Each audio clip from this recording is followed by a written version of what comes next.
Well, hello world, it's Terry Marshall again, coming to you as we have done many times before from the Clark Foundation Theatre in Mission, British Columbia.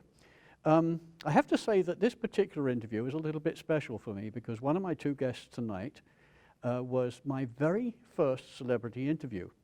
And it was her kind words at the end of that interview, our conversation, that made me decide maybe I could do this a little bit more. So I'm welcoming back very happily Natalie MacMaster and her husband.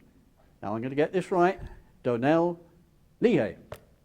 See, I said no, I said I knew it Leahy. I said, I warned Donnell before we started that as an English person I always read L-E-A as Lee. Yeah. So I've had a lot of trouble. I've been trying to practice. Now I know it's Donnell Leahy. Leahy. Okay. Yeah. So anyway, I remember from our last interview, I was going back over it, and we had a conversation, and I asked you at the time, with all the traveling that you do, did you have time for a social life? And you finally reluctantly admitted that, no, I don't have time for a social life. Well, now here you are with 6 children and a husband of nearly 13 years. I think your social life picked up a bit, didn't it?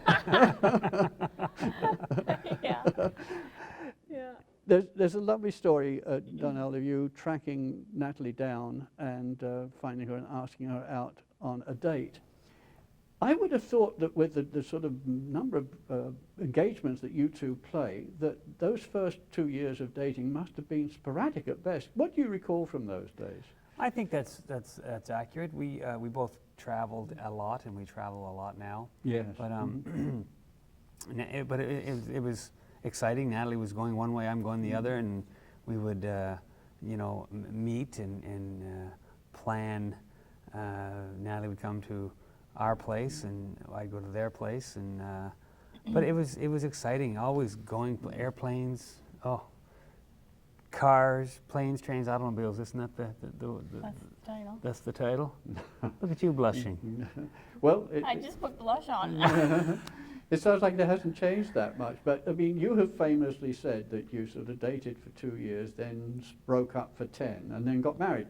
But there's a little bit missing in the middle there. I mean, did you stay in touch during that 10 years? Yeah. Wow. So how did the reunion come about, if that's not too? It's the same way, with a phone call. Donnell was in the area again, and made a call, and I was home. We hooked up, and I think we were only dating for 2 months, and he proposed, and I said yes before he even asked, and yeah. Well, and look at that. Look how well it worked. I would maybe come back to some aspects of your domestic bliss later on, but I want to go a little bit into your background, which I understand is strictly Scottish. Mm-hmm. That's right, because you talked about it. Have you had the chance to see how far back you can track that MacMaster line? My uncle Buddy MacMaster knew the connections of where our actual people came from, and I think, my memory serves me, I thought he spoke of the Isle of Eigg. Okay, that's possible. And that where our descendants came from.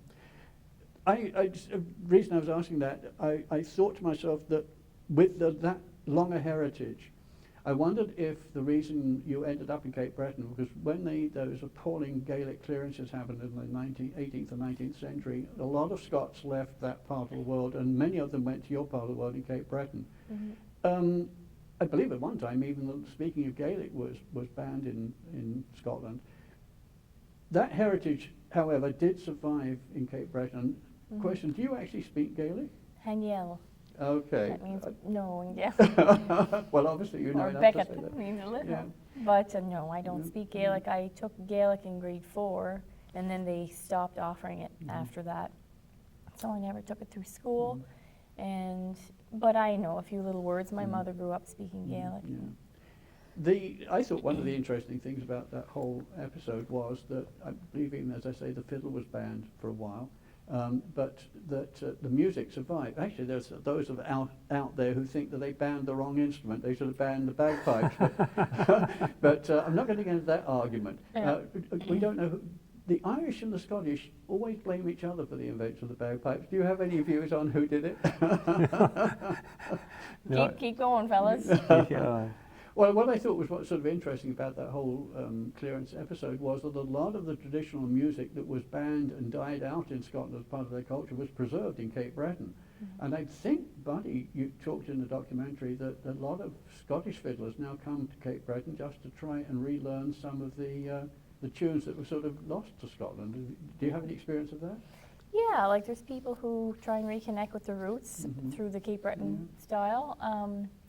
And also I know Buddy made a few trips, and I have made a couple trips over the years to Scotland. People interested in reconnecting with the older style. And yeah, that's, the historians tell us that's what has happened, you know. I know earlier you said strictly Scottish style. For me, that's where it originated. So you can imagine it being transplanted to Cape Breton over the last 250 years. It's evolved. I mean, there's been a, you know, there's a large French population in Cape Breton, and they have their own little dialect that kind of seeps into the style. And then there's the Irish. There's a little bit of an Irish tradition in Cape Breton, you know, that's in there a little bit. And then the Micmac culture, you know, there's like a little bit of an amalgamation, I think, of different styles to produce the Cape Breton sound, but it's ever evolving like most styles are, you know. Well, you're anticipating a question I was going to ask a little bit down the road. But Donnell, you come from an Irish background, and one of the things I thought was, the limited research I had time to do, I thought it was interesting that you like to farm, or continued, I say like to farm, you continue to farm. Is that part of your Irish heritage? They come from the land? Absolutely. My mom is from Cape Breton, so I'm Cape Breton and Irish. Dad's people came to Canada in 1825 from County Cork, and the Peter Robinson settlement in Peterborough, Ontario, near where we're from, we were part of that. They actually tried to attract from Ireland farmers. They wanted people to come and farm the land. So right back to Ireland, our people were farmers. I love farming. We're into beef, cattle, and into crops, and it's such a great out for me. Or this music that we play, and the traveling, and the go to be able to go home to the farm. It's just such a wonderful trade-off for me. Well, you're reading my next question, which was going to say that the farming has a lot of repetitive tasks, but that probably gives you a chance just to muse. I wondered if maybe you found it a stress reliever, and I think I hear you saying that's exactly what it is. Completely. You know, to get on the land, to get with the animals. We have horses, you know, ranch horses, and just to go out and just be with nature. It's therapeutic. Absolutely. Yeah. Your taste in music seems to be very eclectic. Obviously, the sort of music you play is sort of reasonably specific. But I've read that you're interested in everything from classical to the Hot Club of France and Stefan Grappelli. Do you ever get the chance to play classical or jazz? I mean, is that something which you might do when you weren't performing publicly?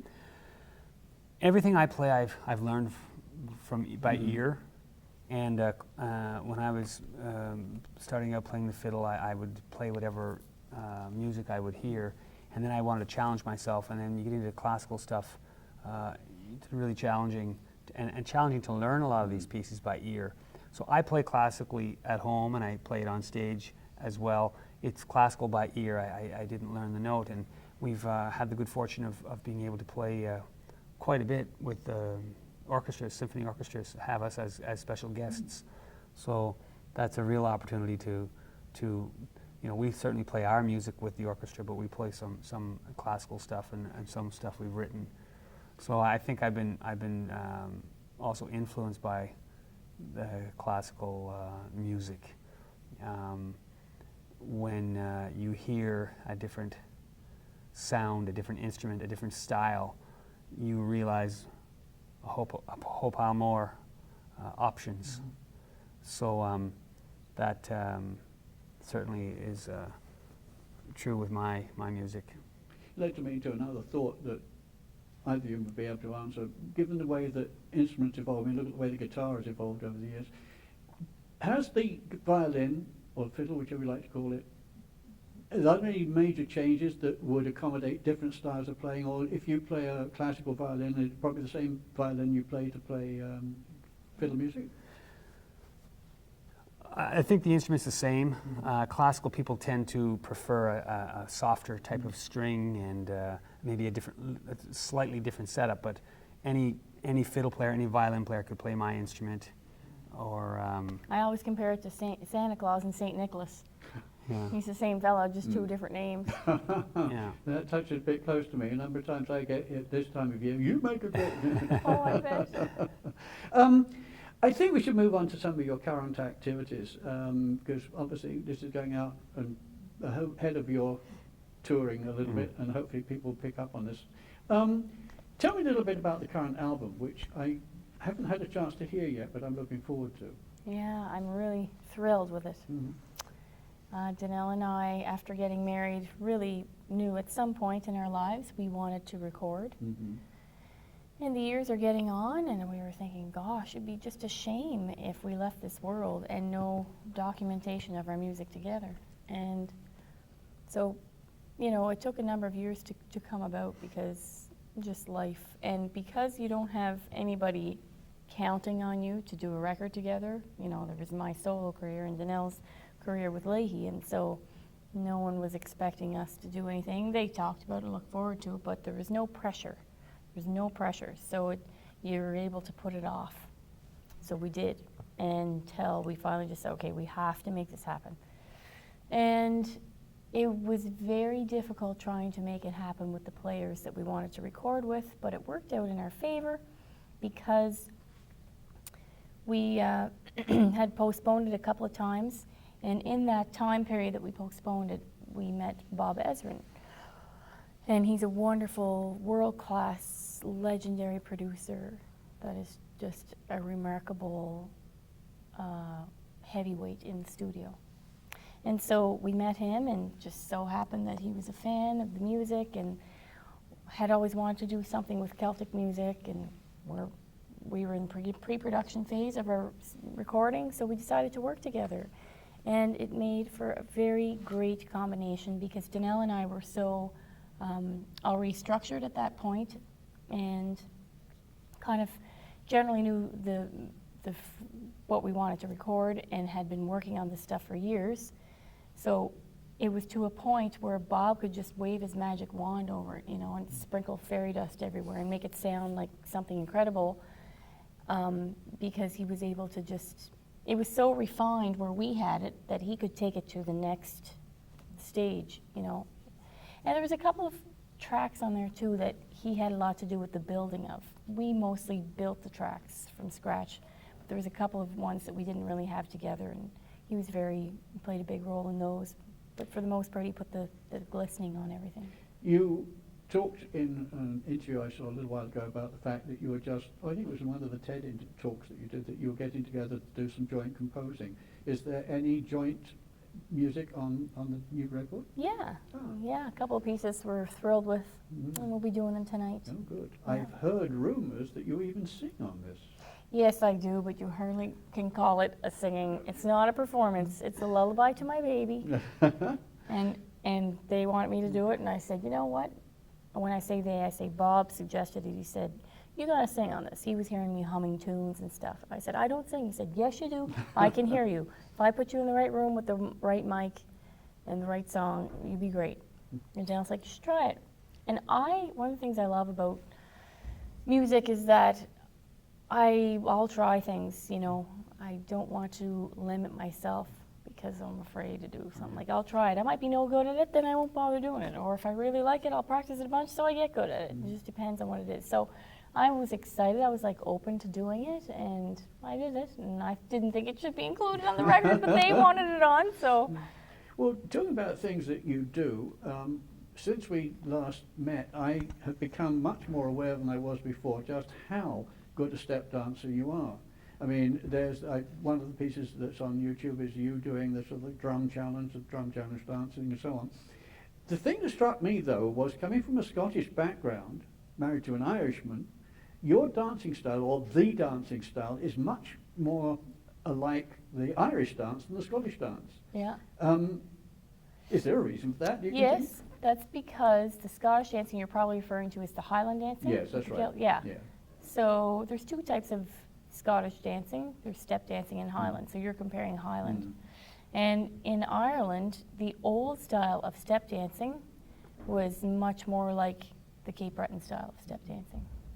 Oh, So- well, you see, I love these interviews. I learn Yeah. something every time I do one. Yeah. I didn't realize that. I think it's important to note, Natalie specifically, as a young girl, started playing down in the States quite a bit and frequenting Irish festivals. And then we've met up with the bluegrass community, and they have a style of dance. And then where I come from in Ontario, we have a Canadian step dancing. And when you're a person like Natalie, who's full of music and has her eyes and ears open and wanting to meet and wanting to try and wanting to collaborate, you can't help but pick up steps, That's right. tunes, nuances from these other styles. So when I watch Natalie, I see clogging in her dancing, flamenco, all these things. So it's become Little amalgamation, Yeah. for sure. I've always been attracted to other styles of dance, and yeah, it comes out here and there for sure. Well, you give me a perfect lead into why I asked you to bring your fiddle along. You are presented as being one of the preeminent players in the French-Canadian style. Now, I'm not quite sure that as a musical ignoramus I can understand exactly what that meant. Could you tell me what typifies, without sort of doing a whole concert, but typifies that style, and maybe give us a little example? Well, I have thoughts about styles, and I think a lot of styles are dictated by the bowing. Mm-hmm. You know, you put your finger down, you pull a note, or you chop a note, or you bounce a note, or you scratch a note, and a lot of that comes from the right hand. And I don't know that I'm one of the a French-Canadian player. There was a French-Canadian player named Jean Carignan who influenced me greatly, and he did things that I'd never heard before. And as a little boy playing by ear, hearing this for the first time, I just had to play it. What about that G reel? So, The one you with know, the booking. there's a lilt. They do a lot Yes. with their feet. And, you know, Jean Carignan liked to do the...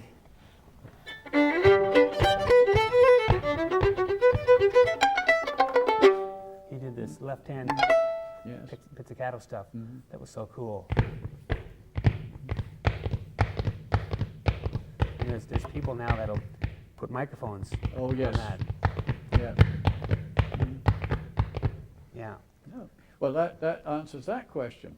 And thank you for doing that. I was intrigued to find out if there was something, I mean, when you listen to a lot of music of all types all the time, you tend to get a little lost, and I was very unaware of the distinction, so now I'm much wiser and happier. This tour is called One, I think. This The tour might- information I got said that you're calling this Tour One. The record is called One. Okay. And, you know, people call the tour what they want. We just finished 60 shows in the U.S., 64 shows, Visions of Cape Breton and Beyond, where we took, will you go ahead, Natalie? We took our family, we took Oh, video yeah. screens and a band, yeah. This year, tonight we're playing, we're out west doing a number of shows, and we're taking a different configuration, 2 fiddles, 2 pianos. Yeah. That's it, just 2 fiddles, 2 pianos. Yeah. And that's why I thought it was a singular title for a show called One. With the prevalence of family groups seems to be spring up everywhere. I mean, the Willis clan and your own family formed a group. You're forming your own family band, aren't you, slowly?